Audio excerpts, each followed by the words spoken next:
তো hello' guys, মানে এতিয়া যিহেতু চাৰিওফালে আমাৰ শ্বাহৰুখ খানৰ জাৱানৰ ট্ৰেণ্ড চলি আছে বৰ্তমান। তো মই ভাবিলোঁ কি মানে জাৱানেনো কেনেকৈ টকা উপাৰ্জন কৰে বা ধৰক এখন চিনেমাইনো কেনেকৈ টকা উপাৰ্জন কৰে তাৰ ওপৰত অলপমান আলোচনা কৰোঁ। তো বলক এই ভিডিঅ'টো আৰম্ভ কৰোঁ। বহুতে ভাবে যে আমি যে চিনেমা হলত চিনেমা চাব যাওঁ, মানে এখন চিনেমাৰ ইনকামৰ ৰাস্তা অকল সেইটোৱে বুলি ভাবে। আচলতে তেনেকুৱা নহয়। এখন চিনেমাই আৰু মানে বহুত ধৰণে পইচা ইনকাম কৰে। আপোনালোকে চিনেমা এখন মানে কেনেকৈ টকা ইনকাম কৰে সেইটো জনাৰ আগতে চিনেমা এখননো কেনেকৈ বনায় সেইটো গম পাব লাগিব। এতিয়া চাব, চিনেমা এখন 4টা ষ্টেপত বনোৱা হয়। তাৰে প্ৰথমটো হৈছে ডেভেলপমেণ্ট। ইয়াত কি কৰে, আমাৰ চিনেমাখনৰ ষ্টৰিটো ডেভেলপ কৰা হয়, বা ধৰক কোনটো অভিনেত্ৰীৰ কোনটো ডাইলগ হ'ব সেইবোৰ ঠিক ঠাক কৰা হয়। আৰু তাৰপিছত 2 নম্বৰ ষ্টেপটো আহিল প্ৰি প্ৰডাকশ্যন। ইয়াত কি কৰে, মানে অভিনেত্ৰীবোৰক ঠিক ঠাক কৰা হয়। ধৰক শ্বুটিঙৰ সকলো সামগ্ৰীবোৰ যোগাৰ কৰে বা শ্বুটিঙৰ লোকেশ্যনবোৰ ঠিক কৰে, ইয়াত সকলো কৰা হয়। তাৰপিছত আহিল প্ৰডাকশ্যন। ইয়াততো মানে সেইটোতো চবেই গমেই পাই চাগে যে ইয়াত শ্বুটিঙৰ মানে চিনেমাখনত শ্বুটিং কৰা হয়। আৰু তাৰপিছত লাষ্টৰ ষ্টেপটো আহিল পষ্ট প্ৰডাকশ্যন। ইয়াত চিনেমাখনৰ এডিটিঙৰ কামখিনি কৰা হয়। এখন চিনেমা বনাওঁতে মানে বহুত বেছি টকা খৰচ হয়।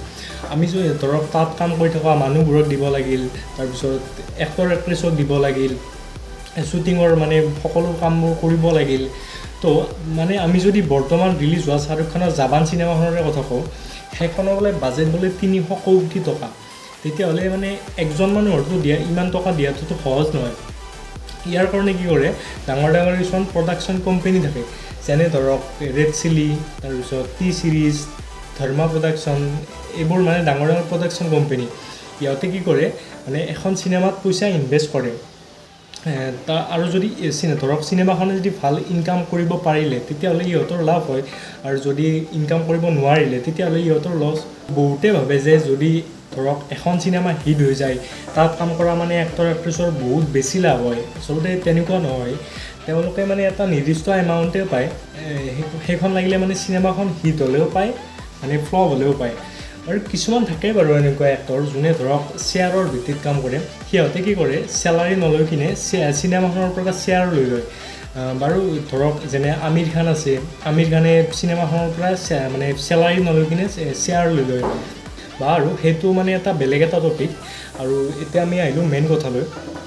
এতিয়া মানে এক্টৰ এক্ট্ৰেছ বা ধৰক ডাইৰেক্টৰ বা তাত কাম কৰা বেলেগ অভিনেতাবোৰৰ মাত্ৰ এটাই কাম কি, সিহঁতে কি কৰিব, চিনেমাখনত শ্বুটিং কৰিব, কৰি কিনে এখন হাৰ্ড ডিস্ক এখনত সোমাই দিব বাছ। মানে ইয়াতে সিহঁতৰ কাম খতম বাছ। আৰু তাৰপিছত আহিল প্ৰডিউচাৰৰ কাম। প্ৰডিউচাৰে কি কৰিব, সেই হাৰ্ড ডিস্কখন লৈ কিনে ডিষ্ট্ৰিবিউশ্যন কোম্পানীৰ ওচৰলৈ যাব। এতিয়া মানে প্ৰডিউচাৰে ডিষ্ট্ৰিবিউশ্যন কোম্পানীক 2 ধৰণে চিনেমাখন বিক্ৰী কৰি দিব পাৰে। ধৰক তাৰে প্ৰথমটো হৈছে ধৰক মানে চিনেমাখনৰ বাজেটতকৈ অকণমান বেছি দামত কি কৰিব, প্ৰডিউচাৰে ডিষ্ট্ৰিবিউশ্যন কোম্পানীক চিনেমাখন বিক্ৰী কৰি দিব। আৰু তাৰে 2 নম্বৰ মডেলটো হৈছে আপোনাৰ ধৰক মানে যদি দিব লাগিছিল চিনেমাখনৰ নামত 100 কোটি টকা ধৰক দিব লাগিছিল প্ৰডিউচাৰক ডিষ্ট্ৰিবিউশ্যন কোম্পানীয়ে, এতিয়া কি কৰিব, তাৰে 50 কোটি টকা দিব। আৰু দি কিনে বাকীখিনি মানে শ্বেয়াৰ লৈ ল'ব, প্ৰডিউচাৰে সিহঁতৰ পৰা শ্বেয়াৰ লৈ লয়। এইটো মডেলত ধৰক যদি মানে লাভ লছ দুয়োৰে হ'ব, সমানেই হ'ব। এতিয়া ধৰক প্ৰডিউচাৰৰ পৰা ডিষ্ট্ৰিবিউশ্যন কোম্পানীয়ে ইমান টকা দি কিনে চিনেমাখন কিনি ল'লে, তাৰপিছত এতিয়া সিহঁতেনো কেনেকৈ টকা ইনকাম কৰিব, ডিষ্ট্ৰিবিউটৰ কোম্পানী। এতিয়া ডিষ্ট্ৰিবিউটৰে কি কৰে, টেলিভিশ্যন ৰাইটছ বেচে। মানে ধৰক আমি যে টিভিত যে চিনেমাখন চাওঁ, আৰু যোনটো চেনেলত মানে চিনেমাখন দেখাই ন, সেইটো চেনেলে মানে চিনেমাখনক বহুত টকা দিব লাগে দেখুৱাৰ নামত। আৰু আপোনাৰ চিনেমাখনত থকা গানবোৰ বেচিব, তাৰপিছত চিনেমাখন OTT প্লেটফৰ্মত বেচিব, যেনে ধৰক নেটফ্লিক্স, এমেজন প্ৰাইম এনেধৰণৰ প্লেটফৰ্মবোৰত বেচিব। মানে এনেকৈ ডিষ্ট্ৰিবিউটৰে প্ৰায় 30 to 40% টকা উঠাই দিয়ে এনেকৈ। আৰু তাৰপিছত আহিল চিনেমা হলবোৰৰ কথা। এতিয়া ধৰক যিহেতু মানে ডিষ্ট্ৰিবিউটৰ কোম্পানীয়ে চিনেমা হলবোৰকো চিনেমাখন বিক্ৰী কৰি দিয়ে। আৰু মানে চিনেমা হলৰ কাহিনীটো এনেধৰণৰ হয় যে ধৰক মানে এটা চিনেমা হলত যিমান টিকট বিক্ৰী হয় তাৰে ধৰক কিছু অংশটো চৰকাৰক টেক্স হিচাপেতো দিবই লাগিল। আৰু যিখিনি ৰৈ গ'ল তাৰে 25 to 75 ৰেচিঅ'ত ভাগ কৰে। যদি চিনেমাখনে 1 লাখ টকা ইনকাম কৰে ন, তেতিয়াহ'লে তাৰে 25,000 টকা হ'ব চিনেমা হলটোৰ মালিকৰ, আৰু বাকী 75,000 টকা হ'ব মানে ডিষ্ট্ৰিবিউশ্যন কোম্পানীয়ে পাব 75,000 টকা। আৰু মানে গোটেই চিনেমা হলবোৰে যিমান টকা ইনকাম কৰে ন, সেইটো বক্স অফিচ কালেকশ্যন বুলি কোৱা হয়। আৰু যদি এখন চিনেমাৰ বাজেটতকৈ যদি বক্স অফিচ কালেকশ্যন বেছি হয় তেতিয়াহ'লে চিনেমাখনক মানে প্ৰফিটেবল বুলি কোৱা হয়, আৰু যদি কম হয় তেতিয়াহ'লে লছ হোৱা বুলি কোৱা হয়। আৰু তো মানে আমি যে কৈ থাকোঁ যে চিনেমাখন হিট হ'ল বা ফ্লপ হ'ল, মানে চিনেমাখনে যেনেকৈ নহ'লেও নিজৰ বাজেটটো ৰিকভাৰী কৰে। আৰু ধৰক হয়তো মানে চিনেমা হলবোৰতো অলপমান কমকৈ কালেকশ্যন কৰিলে, কিন্তু ধৰক টিভিৰ ৰাইটছবোৰ বেচিলে, তাৰপিছত OTTত বেচিলে, গানবোৰ বেচিলে, এনেকৈ মানে যেনেকৈ নহ'লেও উঠাই দিয়ে, সিহঁতে বাজেটটো উঠায়। তো আজিলৈ এইখিনিয়ে আছিল।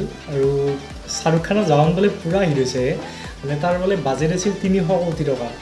সি মানে সেইখনে বোলে এদিনতে প্ৰথম দিনাই 250 কোটি টকাতকৈ বেছি উঠাই দিলে। তো সেই মই আপোনালোকে জাৱান চালে নে মোক কমেণ্ট কৰি জনাবচোন এবাৰ। মই সেইদিনা চালোঁ, চাই বহুত ভাল লাগিছে মোৰ। তো আজি এইখিনিয়ে আছিল, আৰু লগ পাম আৰু এটা বেলেগ এটা টপিকৰ সৈতে। তো তেতিয়ালৈকে বাই।